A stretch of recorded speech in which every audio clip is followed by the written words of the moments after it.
como vão todos? Estamos começando mais um programa Dois Pontos, aqui pela Repórter Nordeste TV, iniciativa do portal repórternordeste.com.br, aqui do meu lado, sempre com a grata satisfação, a cientista social e escritora Ana Cláudia Laurindo, para comentar os principais assuntos que circulam nas redes sociais, e um deles é o crescimento de Bolsonaro, Ana Cláudia, nas pesquisas eleitorais.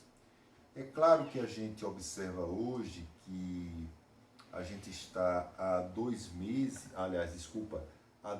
anos das eleições, e há 2 anos das eleições é até um pouco ridículo a gente estar discutindo o candidato presidencial que está na frente, porque muitas águas ainda rolam nessa disputa, mas essas pesquisas elas mostram também como está o termômetro da administração, no caso atual, a administração Jair Bolsonaro. E uma das explicações que existe para a melhora de alguns desses índices, apesar de se manterem ainda os piores da história em relação as medições que são feitas com presidentes da República desde a redemocratização, pelo menos segundo apontam alguns institutos, mas esses índices ainda continuam ruins, mas existiu uma melhora nessa condição numérica. Uma das questões que se levanta é o auxílio emergencial, que está sendo pago o valor de R$600, mas uma situação, Ana, me chamou a atenção, que é uma ideia de que o povo é burro, ou que o povo não é suficientemente inteligente, por isso está dando esse crédito a Jair Bolsonaro. De uma maneira, talvez, muito forte, o povo não é inteligente?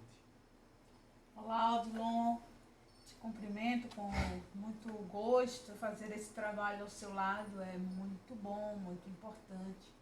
Assim como a você, internauta, que continua nos motivando a seguir, continua compartilhando, se inscrevendo, dando vitalidade à Repórter Nordeste TV e ao portal Repórter Nordeste.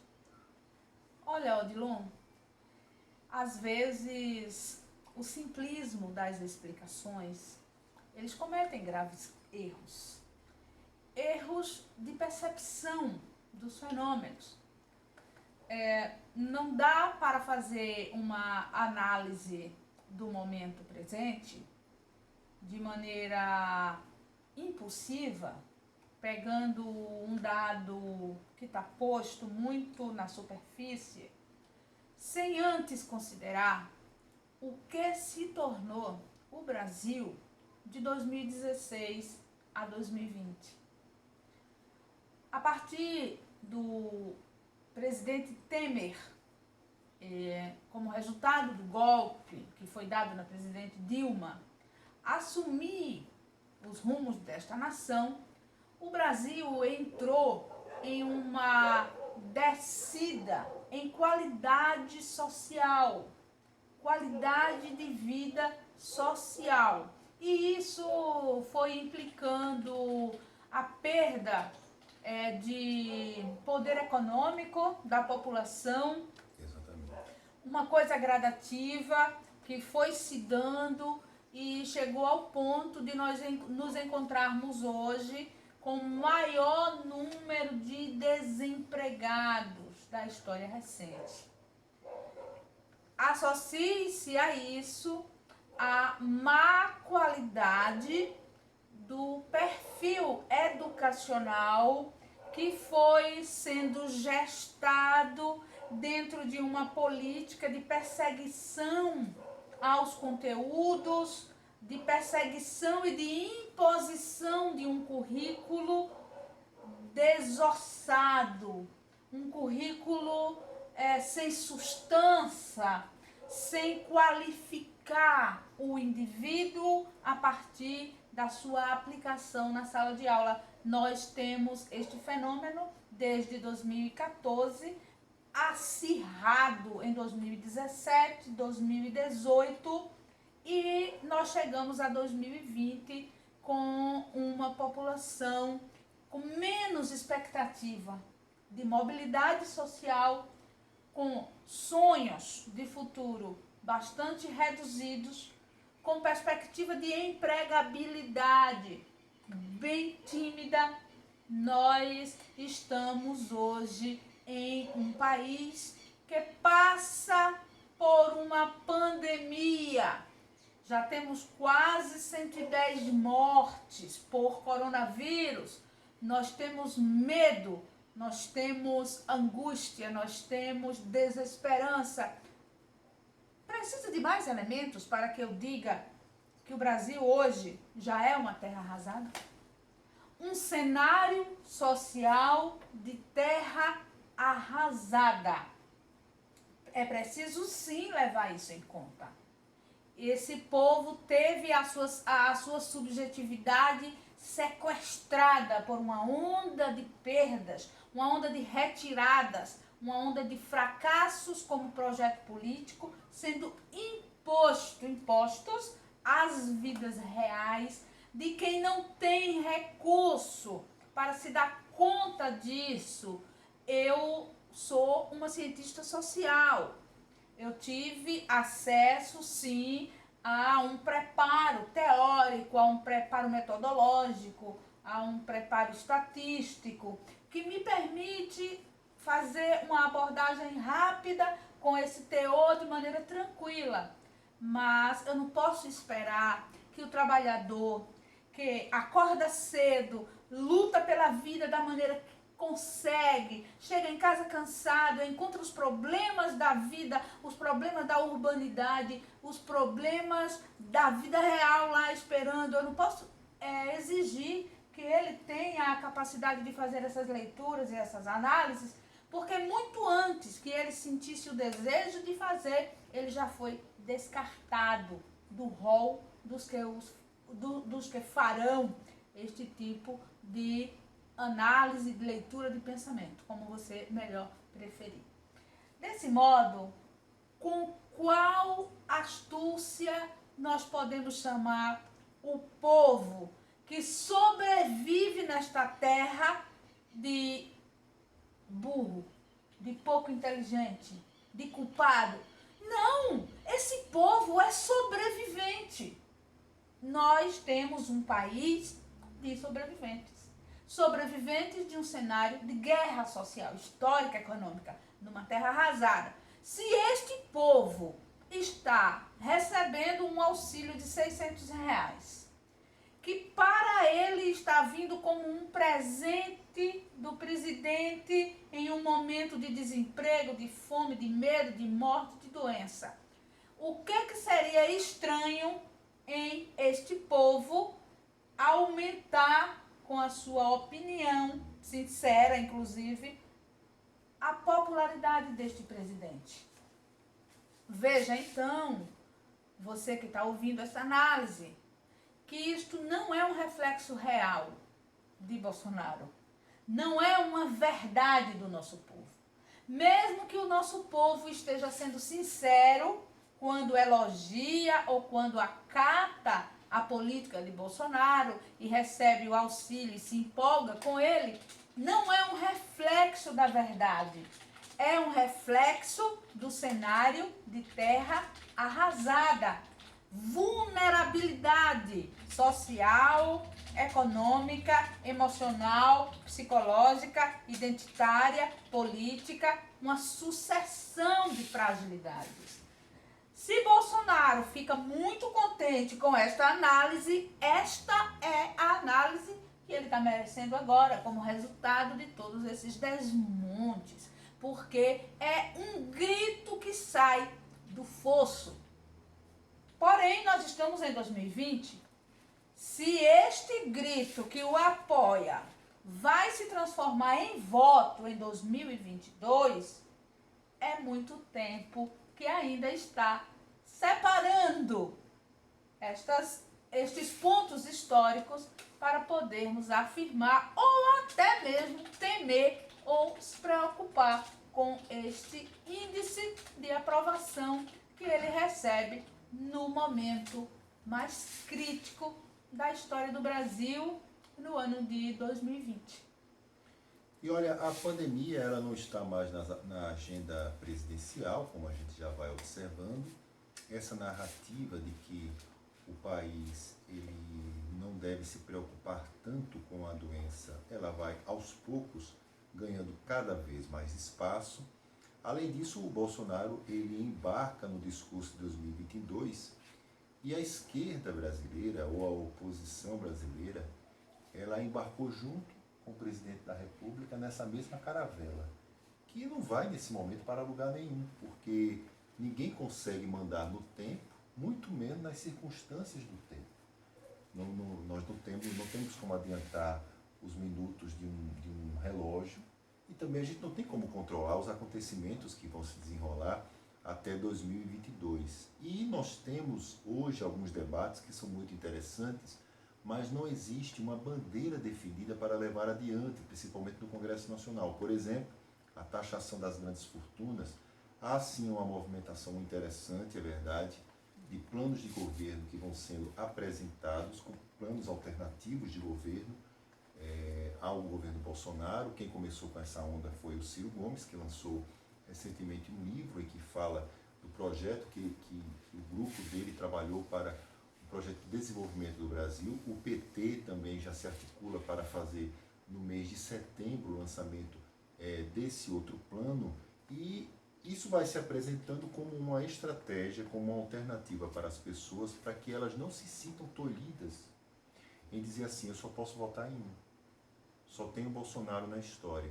E a tentativa exatamente da oposição é mostrar que não existe apenas o Bolsonaro na história, existem outros projetos que vão sendo apresentados nesse caminho. Por isso que ainda falta muito tempo para poder se definir o candidato presidencial, e talvez uma das teorias que eu tenho, Ana, é que essas pesquisas elas são apresentadas porque existe uma expectativa muito grande no mercado.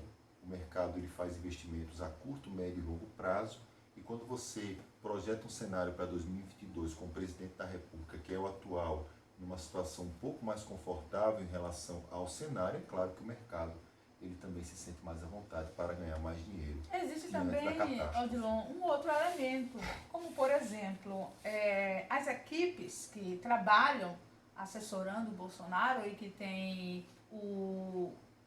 a percepção do momento favorável, mesmo que seja no cenário de terra arrasada, como consequência da necropolítica, ela atua como equipe de mídia no momento mais oportuno.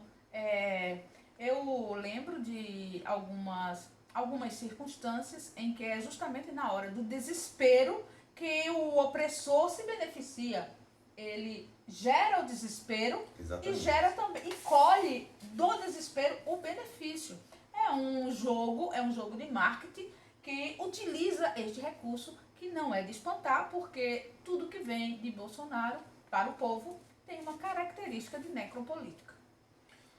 O retorno das escolas e o medo cada vez maior dos professores. Em Manaus estão sendo registrados mais e mais casos de Covid-19 em professores da rede estadual após a determinação da prefeitura e em conjunto com o governo, é claro, do Amazonas, para que essas escolas fossem reabertas. O governo do Amazonas ele anunciou uma testagem em massa de 30 mil profissionais de educação. A rede pública de Manaus, só em Manaus, no caso a capital, ela tem mais de 100 mil alunos. No Repórter Nordeste, nós mostramos o medo também dos professores em Alagoas de retornar às aulas. Inclusive no Repórter Nordeste, nós mostramos também que 40%, são dados da Secretaria Estadual da Educação de Alagoas, 40% dos profissionais eles se encaixam no grupo de risco da doença, ou seja, eles têm alguma comorbidade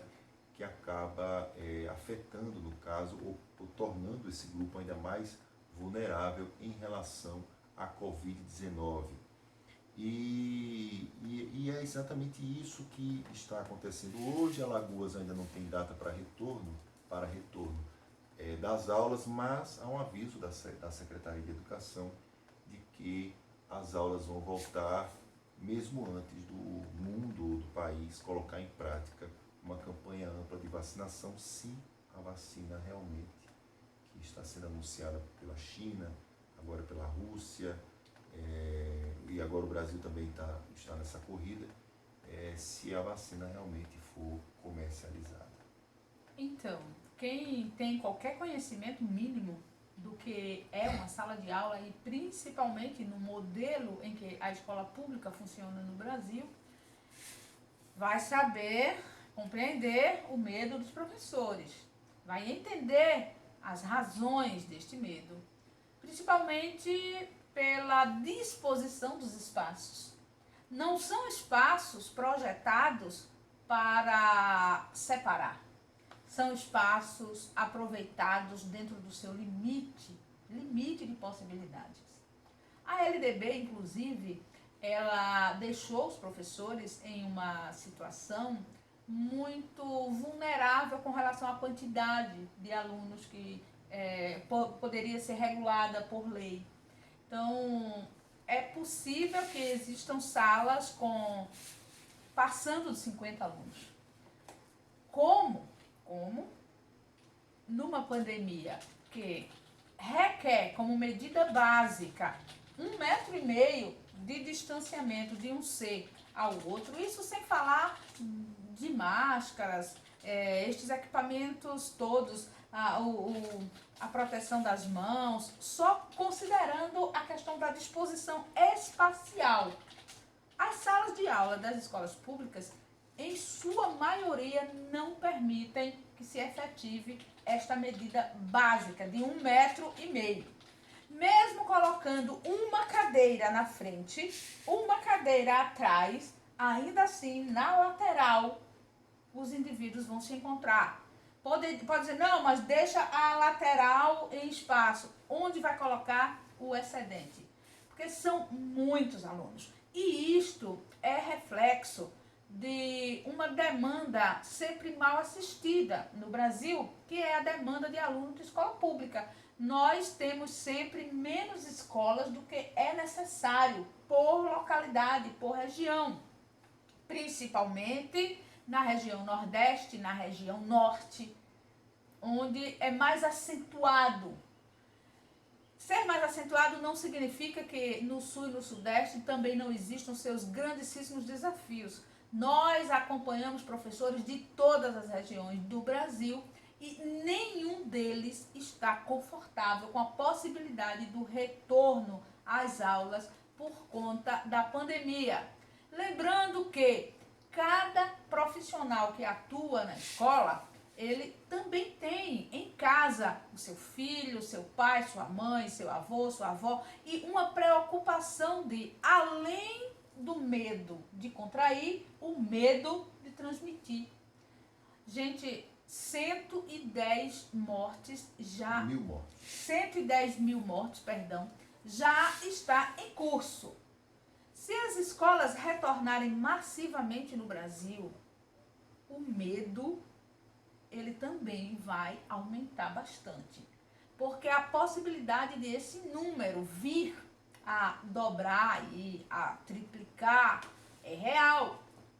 Professores conhecem o histórico de pouca assistência que o ambiente da escola pública ele permite, ele oferece. Somos profissionais que, desde o início da carreira, nos tornamos direcionados a acatar o mínimo como o máximo. O professor da escola pública, ele conhece o tamanho do que lhe aguarda no retorno das aulas. Isso, exatamente. E é exatamente esse ponto que a Ana Cláudia falou, que só para a gente poder ter um paralelo, é claro que existe uma enorme diferença em relação às atividades, mas o retorno das novelas, Ana Cláudia, na Rede Globo, do retorno das gravações, veja só como é interessante. A Rede Globo está adotando uma série de protocolos internos, porque ela precisa levar esses atores para os estúdios, etc. E os atores, eles irão gravar inclusive com telas de acrílico. Eles serão separados por telas de acrílico e essas telas serão retiradas através da computação gráfica. Veja só, nós estamos falando de o tratamento diferenciado que existe a pessoas, a seres humanos no setor privado, pessoas que precisam ser beneficiadas por todo o sistema de saúde, etc., para poder levarem adiante o produto, que é a novela, exportada para o mundo inteiro, da Rede Globo, e a gente tem um tratamento radicalmente diferente, totalmente diferente, com seres humanos que também deveriam ser tratados como gente, como pessoas, enfim, nas redes públicas em todo o país. E essa diferença é enorme. A gente vê a situação lá de Manaus, nós estamos vendo a situação e acompanhando a situação de Alagoas. Em São Paulo, a expectativa também do retorno dos professores à sala de aula também não é das melhores. Inclusive, uma pesquisa recente da Folha de São Paulo mostrou que 80% dos pais são contrários ao retorno das atividades em sala de aula. Quer dizer, você imagina, nós até fizemos uma pesquisa recente também pelo Twitter do Repórter Nordeste, mostrando que nós perguntamos às pessoas o que elas achavam do retorno das escolas nessa época. Aliás, o retorno das escolas esse ano. E a maioria dos internautas disse que não tem segurança do retorno das crianças, dos seus jovens, dos seus descendentes, dos seus parentes, enfim, nesse ano para as escolas. E olha que nós não falamos da escola pública, nós falamos das escolas de uma forma geral. Então, nessa pandemia, nós vamos observar, como nós já estamos observando, a grande diferença que vai existir entre o tratamento dos alunos na rede privada, principalmente as escolas mais caras, onde estuda o filho do deputado, o neto do desembargador, o filho do juiz, etc. E a gente vai ver o tratamento totalmente diferente nas escolas públicas, onde as pessoas, infelizmente, são tratadas como se fossem menos gente, menos seres humanos. É uma pena esse tipo de situação. E olha, partindo adiante agora para Minas Gerais, as imagens violentas do despejo dos sem terra do acampamento Quilombo Grande ainda chocam o mundo. Uma escola que funcionava no local foi destruída por um trator. A PM usou bombas de gás lacrimogêneo e dispersou as 400 famílias que viviam nas terras de uma usina falida há 20 anos e plantavam café. Esse caso é acompanhado por nós e foi bastante acompanhado também por uma parte da imprensa brasileira, porque era o primeiro grande exercício de como é que funcionava o modus operandi bolsonarista. O governador de Minas Gerais, ele é muito ligado ao presidente Jair Bolsonaro. Nós sabemos que o bolsonarismo avança de uma maneira muito violenta e muito ostensiva dentro das polícias, pregando aquela velha filosofia que todos nós já conhecemos, do atira primeiro e pergunta depois. E não foi diferente do que aconteceu lá em Minas. Se essas famílias tiveram alguma sorte, elas tiveram, porque elas saíram vivas. Elas continuam no meio de uma pandemia absolutamente humilhadas, retiradas de um chão em que elas plantavam há 20 anos, e numa pandemia onde a perspectiva de encontrar um lugar de sobrevivência é praticamente mínima, mas por incrível que pareça, pelo menos eu comemoro o fato dessas famílias estarem vivas, porque poderia ser muito pior. No entanto, isto não significa nenhum tipo de apoio ao ato, não significa que não exista indignação e repúdio. Mas olha, é sempre bom perceber que o Zema tem declarações públicas de que não era político, mas é empresário. É interessante isso. O perfil do político que se ligou ao bolsonarismo é se declarar não político. Então, o voto dado ao empresário que usa o espaço político para fortalecer um projeto de país excludente, exploratório, economicamente reduzido aos interesses dos mais ricos, este é o perfil que não precisa, gente, do nosso voto. não precisa do nosso apoio. É preciso aprender com as dores, a identificar estes indivíduos. E eu estou comentando isso lembrando das eleições que estão vindo aí, das eleições de 2020 para prefeitos e vereadores. Se o indivíduo abre a boca dele e diz que não é político, não vota nele. Se ele é empresariado, se ele é empresário, ele vai cuidar dos interesses do empresariado. Nós temos aí muitos agentes de segurança, policiais, indivíduos que fazem trabalhos de assessoria de segurança particulares, mostrando grande truculência e interesse em ocupar cargos. O resultado é similar a este que nós estamos vendo em Minas Gerais, mas que nós vemos em várias partes do Brasil. Agravante deste fato ocorrido em Minas Gerais, a pandemia. E estas famílias viveram momentos de terror, momentos em que suas crianças estavam dispersas, muitas declarações de nós não sabíamos onde estavam as crianças sumiram e foram ser encontradas muito depois. E sabe quem está apoiando as vítimas deste massacre do Zema na pandemia? Ativistas sociais. Sabe o que os bolsonaristas estão fazendo? Criticando os ativistas sociais. Criticando, porque ativista social foi eleito pelo bolsonarismo como algo repulsivo. Gente, quem tem que estar na política é ativista social. Então, vê como a coisa está trocada de lugar. O empresário, que disse que não era político, na política, tomando decisões, carimbando, assinando e colocando um projeto de poder truculento em pauta. E quem que deveria estar na política, mas não está lá, está apoiando as vítimas da necropolítica? O ativista social. É preciso que o ativista social, que tem visão de sociedade, de comprometimento histórico, de comprometimento humanitário, seja elevado à condição de político. Então é uma tarefa que também nos compete. Nos compete enquanto sociedade, nos compete enquanto eleitores. Nós repudiamos sim a truculência do Zema, a truculência da polícia, o estado de polícia que toma conta do Brasil, nós repudiamos. Mas também nós sabemos que, como eleitores, nós podemos não eleger estes perfis e aprender a encontrar o perfil que representa os interesses do povo, porque ele também existe. E olha, ser empresário ou não político hoje significa necessariamente apostar na destruição do ser humano?